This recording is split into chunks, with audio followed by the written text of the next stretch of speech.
here now, but ghosts. They were some of the ghosts that live here. And there's another one, another ghost, and I don't know his name, but he was before all those people.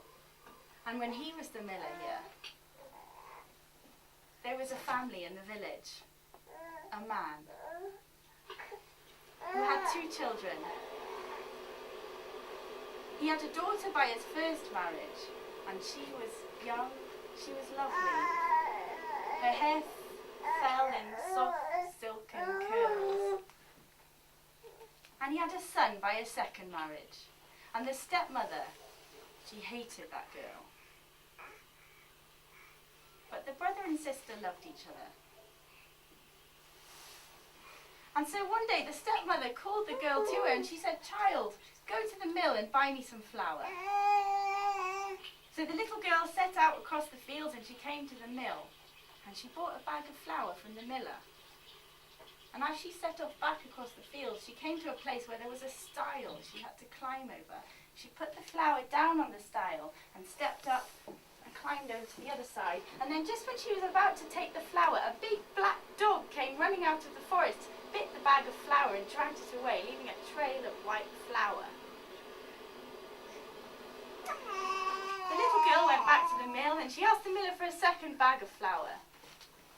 Again, she brought it to the stile, put it down on the stile to climb over, and just as she was about to take it, again came a big black dog, grabbed the bag in its teeth and ran off with it, before she could do anything about it. So the little girl went back to the mill a third time. She had just enough coins to buy 1 more bag of flour. So she bought the 3rd bag of flour. She put it on the stile, and this time she tried to be extra quick. She jumped over the stile, and then just as she was about to grab it, the black dog came again and ran off with the flour. So the girl started to cry, because she had no more money. She'd spent all her stepmother's money, and she didn't have any flour to show for it. So she went home in tears, and the stepmother was very angry, but she didn't show it. She said, "Come here and put your head in my lap, and I'll comb your hair. That will make you feel better." And then she said, "I can't comb your hair with your head in my lap. Go out to the woodshed and fetch a log and bring it here." So the little girl went and fetched the log. And then the stepmother said, "I can't part your hair with this comb. Your hair's too thick. Go and fetch me an axe." So the little girl went and she fetched an axe, and the stepmother said, "Lay your hair on the wooden log and I'll part your hair for you." And up went the axe and down came the axe and her head was off. And the stepmother started to cook the meal for that night. And she put into that meal the heart and the liver of the girl.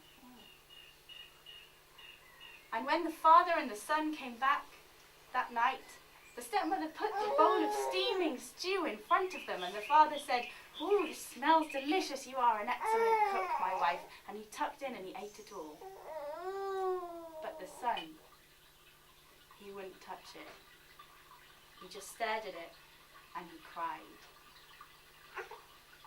And when the bowls were cleared away, the brother went under the table and he collected the bones of the girl. And he took them outside and he put them in a little box and he buried them under a rose tree in the garden. And every day he would go outside and he sat and he cried. And his tears fell into the earth and went down onto the bones. And that summer in June, for the first time, that rose tree blossomed and it was covered in beautiful red roses. And sitting among the roses, there was a beautiful white bird. And it sang the most beautiful song that he'd ever heard in his life. He sat and he stared at it, and as he stared, the white bird flew up into the sky and it flew across the village until it came to the place where the shoemaker was. And the bird perched in a tree near to where the shoemaker was working, and it sang.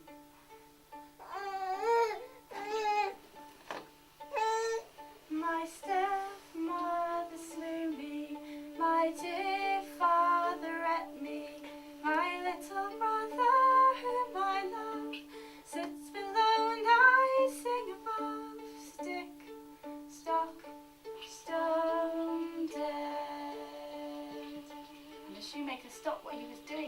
forgot who he was and what he was doing, he stared at the bird and he said, "Please, little bird, please sing your song again. That's the most beautiful thing I've ever heard."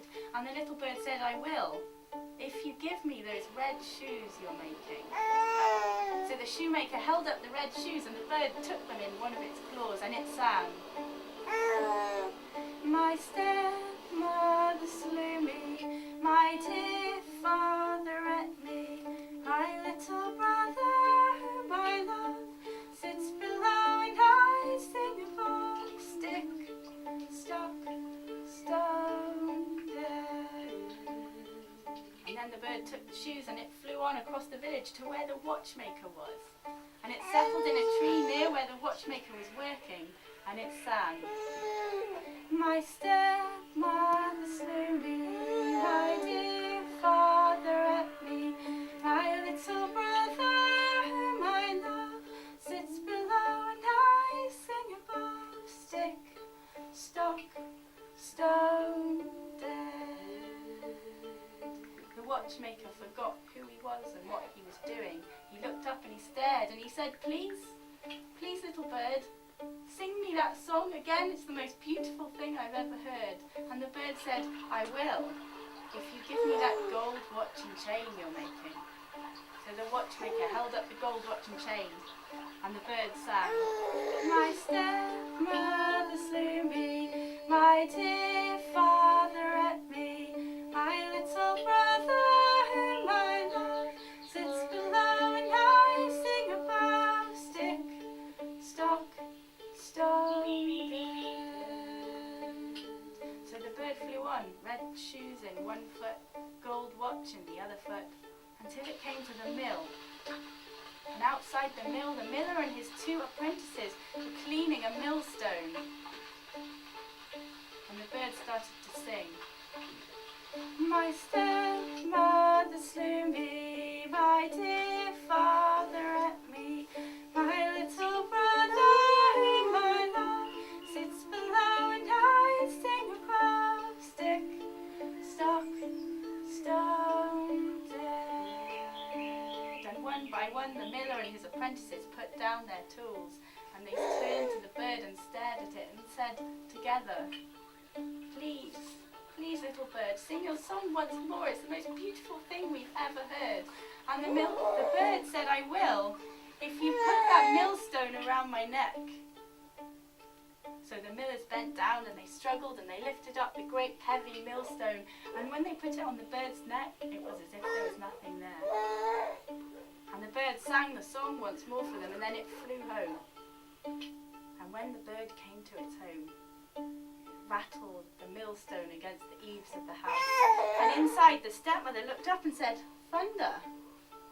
The little boy ran outside to see, and a pair of beautiful red shoes fell at his feet. He picked them up. "They're just my size," he said. The bird rattled the millstone against the eaves once more, and the stepmother said, "More thunder." The father went outside to see, and a gold watch and chain fell at his feet. He picked it up. It was the finest watch he'd ever seen. They went inside and said, "Look what wonderful things the thunder has brought us." The bird rattled the millstone against the eaves of the house once more, and the stepmother said, "Thunder again.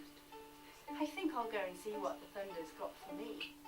And as soon as she stepped out of the door, the bird released the millstone and she was crushed. "My stepmother slew me, my dear father ate me, my little brother whom I love sits below and I sing above, stick, stock, stone, dead. My stepmother slew me, my dear father ate me,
going to be elderflower cordial downstairs in just a moment, which is made from elder growing in the woods just over there, which were planted by the last but one owner of this mill, John Jones, who lives in the village.